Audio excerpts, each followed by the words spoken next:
Hi Luxers! Welcome back to my channel. This is Anna Magkawa. Sorry ha, kasi tinitingnan ko ang aking mahiwagang bolang kristal kung nasaan na ang hinayupak na nagnakaw ng ating Hermes Birkin bag. Well, anyway Luxers! Welcome back to our channel. So for today's vlog is another sort of real versus fake. Hindi ko kasi masasabi na fake yung isang bag na i-compare natin. Hindi ako 100% sure, pero may kutob ako. Parang may something. So in this video ay ililive ko sa inyong mga Luxers, mga viewers, ang judgment. Kayo na po ang bahalang humusga base sa mga ipapakita ko sa inyong pagkakaiba na nakita ko. So sa tingin nyo ba ay magre-release si Louis Vuitton ng ganitong klaseng gawa? Bagong bili lang nitong February yung bag.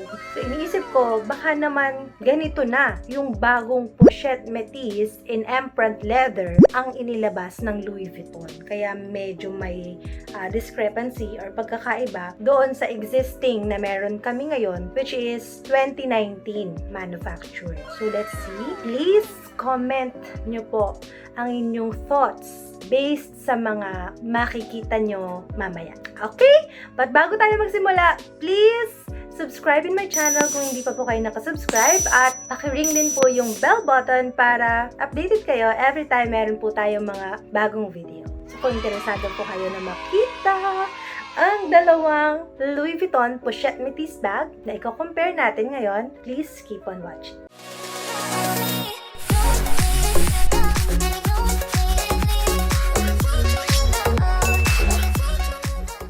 Simulan natin sa mga boxes nila. So, ito yung box ng dalawang pochette métis bag na i-review natin. So, unahin yung tingnan to. As you can see, halos, di ba? Parehong-pareho. Wala kayo halos makikitang difference. This is the original métis na ipapakita ko sa inyo later. So, look at this. Ayan. And here. As in, makikita nyo, ayan siya. Then now, check this one. So look, here. So talagang, urig na urig talaga siya. Kaya hindi ko siya mapagkamalang fake. But, pansinin nyo to. I'm not sure kung napansin nyo ha. So look nyo itong Louis Vuitton embossed niya. Kita nyo yung kalat. Hindi malinis. Masyadong makalat yung pagkaka-embossed sa kanya, yung mga letters niya. As compared dito, na as in, clear, malinis. Kuha tayo ng ibang box dito. Like for this wallet, look. Diba? Malinis din.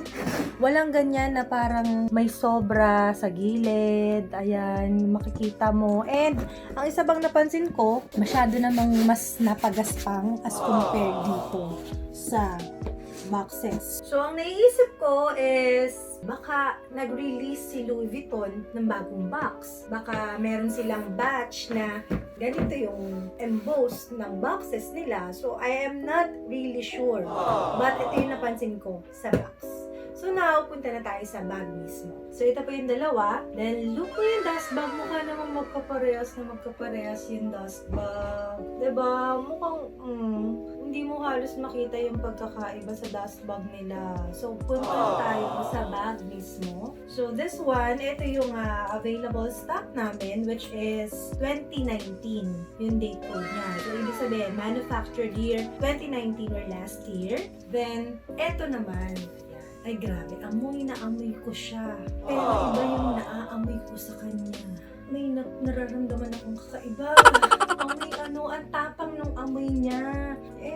Parang siyang amoy iba eh. Iba talaga yung amoy niya. Hindi ko masyadong ma-explain, pero matapang na medyo masakit sa ilong. Again, katulad ng sinabi ko sa kanya, hindi ko sasabihin na fake itong bag na to. But, I'm going to leave the judgment sa inyo po. Kasi, itong bag, according sa source ng bag na to, ay binili sa mismong Louis Vuitton store. May pinakita rin sa akin na receipt. At nabili siya sa ibang bansa, somewhere in Europe. Then, iniregalo taga dito sa Pilipinas. Then, sinubukang ibenta sa akin. Kaya lang medyo, ayun nga, meron akong kakaibang naramdaman. So, nagpaalam ako sa kanya if baka pwede kong ma-share sa inyo mga Luxers. Dahil baka sakali ma-encounter nyo rin yung ganito. Or baka sakali na may na-encounter na kayo na ganito. Kasi ako, personally, hindi ko kasi matumbok na hindi siya legit. Pero hindi ko rin masabing okay siya. So later on, malalaman nyo kung bakit.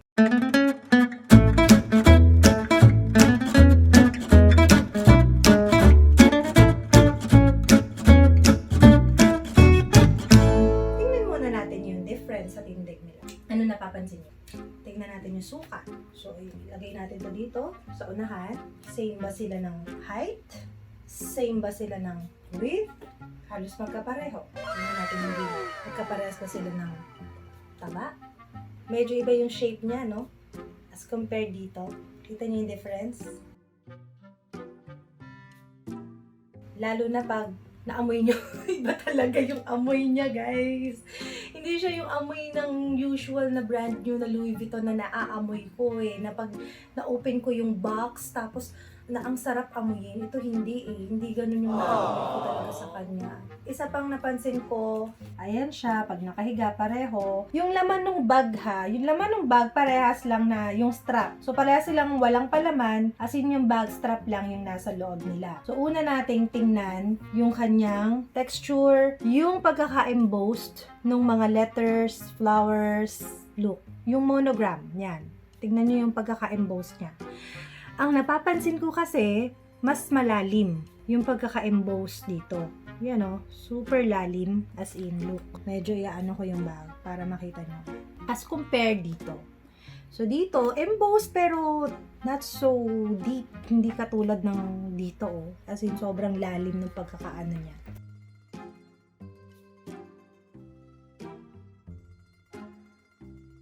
Another thing, pupunta tayo dito sa may area na to. Titigan nyo pong mabuti. Tingnan nyo tong emboss na to. Yung placement niya ha. Yung placement niya is naka-center talaga siya. As in gitnang-gitna siya dito sa may area ng pinaka-lock niya. Okay? Now, move tayo dito sa kabilang bag. So, tingnan nyo itong emboss na to. Pansin nyo? Nakikita nyo ba ang nakikita ko? Masyado siyang nagilid dito. Wala siya sa gitna. Masyadong may space dito. At masyadong napalalim yung dulo ng embossed as compared dito.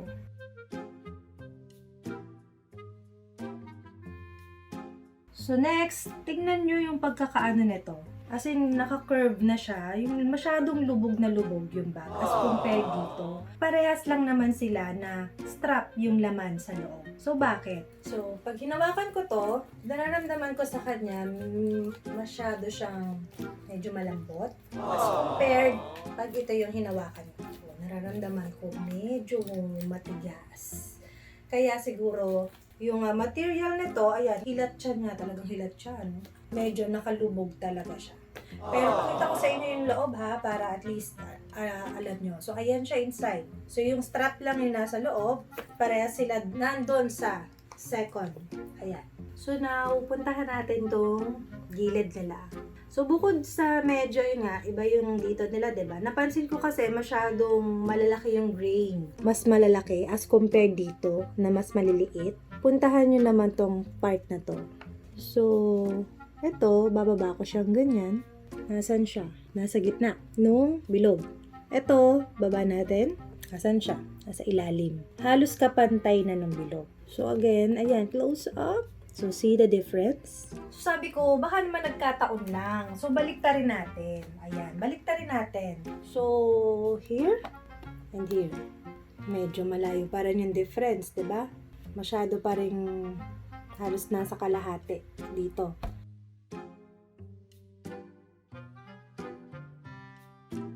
Okay? So, ito naman yung napansin ko sa loob. So, punta tayo dito. Tinanggal ko yung strap ha, kasi yung loob tayo. So, puntahan nyo yung leather tab. Ayan. And pansinin nyo ito. Ayan, itong guhit na to. Itong dalawang guhit, then yung gitna, then ito. So, as you can see, nasa gitna yung pagkakalagay nitong leather tab na to. Dun sa 5 linya. Now, tingnan natin to black. So, tingnan natin yung interior and look. Ano napansin mo? Wala sa gitna, diba? So, look. Look. Dito masyadong napalapit dito. Kinulang ng ipod itong leather tab. So, para mas makita nyo yung difference dun sa dalawa, ito yung collage pic. Then judge.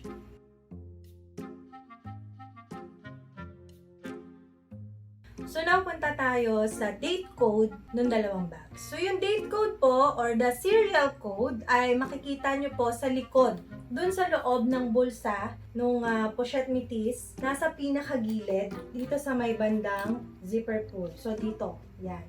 Kakapain nyo lang yan. Then silipin nyo, minsan aangat, minsan naman hindi, nakadikit. So ito yung serial code nung kulay black. Ito yung sa kulay pink. So, see the difference. Ang napansin ko, masyadong makalat, masyadong madumi yung pagkaka-emboss ng kanyang serial code as compared dito sa date code ng pink. Agree? Agree. So, bukod sa makalat na, masyadong malalaki din yung letters and numbers niya. As in, hindi magandang tingnan. Punta tayo sa strap. Okay, so una napansin ko, ayan, mas malambot yung strap nito. Look, oh. As compared sa strap nitong pink. So, mas malambot ito kaysa dito. Parang yung sa bag. Kasi nga, di ba, yung hinawakan ko yung color black, mabilis siyang pisain kaysa dun sa color pink. And one more na napansin natin is yung kanyang hardware dito. So, ilatag natin para makita nyo. So, see the difference between the two. Mas bulky yung hardware po sa area na to, sa part na to, compared dito sa may pink. I'm not sure po kung pansin nyo dyan ha, pero yun po yung nakikita ko. Mas bulky po ito. Actually, yung strap niya, kapag pag-aanahin natin, halos yan, oh, parehas lang eh. Look. So, napansin ko lang din is yung pagkakatahi niya. Dito, sa color black, yung edge nito, yung gilid, mas makapal as compared sa gilid nito, color pink.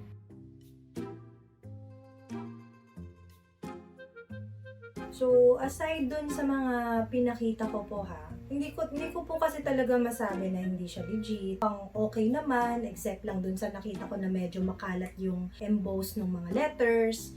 So, in case na meron kayo dyan, sa mga viewers natin dyan na nakabili kayo ng Louis Vuitton na Empreinte na métis na 2020 na yung date code, kindly double check kung ganito na ba talaga. Because yun nga, pwede kasing ang mangyari is factory defect or ganito na yung bagong métis ngayon. Pwedeng ganun po eh, pwedeng ganun. So again, please leave your comment, leave your judgment based sa mga nakita natin. At kung meron kayong na-encounter, please pakishare para po ma-aware din yung iba nating viewers, ako, na salamat po sa panonood. Share ko lang talaga. Because sharing is caring. Ayun, yun na lang. And sa ngayon, okay, magpapaalam na po ako at ipagpapatuloy ko ang paghahanap sa aking bolang kristal. Baka makikita ko na ang ating nawawalang Birkin bag. Thank you so much, Luxers. Until next time, please don't forget to subscribe, like, and share, and follow me in my Instagram, Facebook, and Twitter, and TikTok at Bag Talks by Ana. Bye-bye!